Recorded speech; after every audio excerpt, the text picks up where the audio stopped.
My name is Jeff. Wo Zhao, Jeff.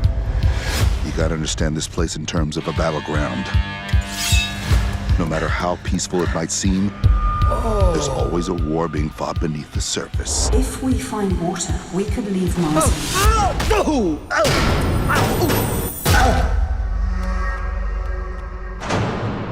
Join us, Jeffrey. We began watching HBO's Fired on Mars, a workplace comedy revolving around Jeff and his struggles to find his place in the distant colony. We feel this show is lacking in some of the critical elements needed to make a great sitcom, but it helped to remind us of exactly what we love about other series in this genre. In this video, we'll break down a few other titles to help show what qualities make a workplace comedy iconic.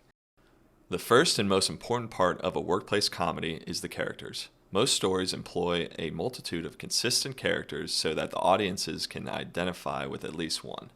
Fired on Mars goes all in on one character, Jeff, who holds almost no substance. It seems he lacks skill in almost everything he does, and his relationships are a consistent reminder of his bland nature.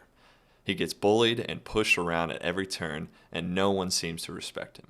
While he is authentic to himself, which we typically love to see in characters, qualities that could be framed as endearing fall flat, leaving us with a mediocre lead. It felt like we were watching a show revolving around Jerry from Rick and Morty. Both characters have little to offer. The difference is Rick and Morty leaves Jerry as a secondary character that adds to the story at various times, while Fired on Mars creates an entire show with Jeff as the focal point. We're putting your job on hold. It seems like maybe this could have been sorted out before sending me to Mars. What am I supposed to do now? Jeff's lack of redeeming qualities keeps us from sympathizing with his struggles, or really developing an emotional attachment to his character. Contrast this with someone like Michael Scott from The Office. He is certainly flawed and will leave you cringing in a similar way to Jeff, but he redeems himself often enough to create a likable character. Oh yeah! Nice! We're gonna calm down later. I'm good. Oh yeah!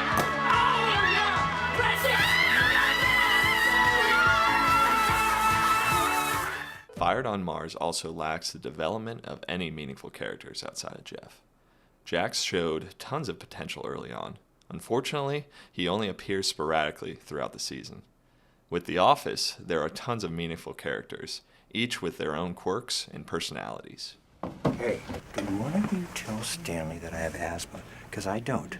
If it gets out, they won't let me scuba. If I can't scuba, then what's this all been about? What am I working toward? Michael doesn't have to be your favorite character for you to like the show. However, if you don't like Jeff, there's not much else to enjoy as he's in almost every scene. The plotline in Fired on Mars is sequential, meaning the main story continues from episode to episode. While there is nothing wrong with this method, it can turn off viewers from the entire show when there are slow or mediocre episodes. Since the storyline doesn't pick up until the 5th episode, it's likely that many won't stay long enough to see it improve. While it's certainly just our opinion, we feel an episodic plotline in which the characters and storyline reset each episode works much better for this genre.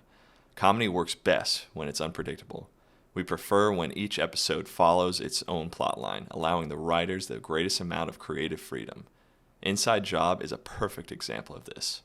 In this series, a group of colleagues must face a new challenge each episode in order to keep the world running smoothly. Workplace comedies are some of the most relatable series out there. They encompass a familiar setting, introduce somewhat plausible scenarios, and take them to the extreme. They are fun and usually a casual watch. Fired on Mars just fell short in some critical ways for us. What are your favorite workplace comedies? Let us know in the comments section below.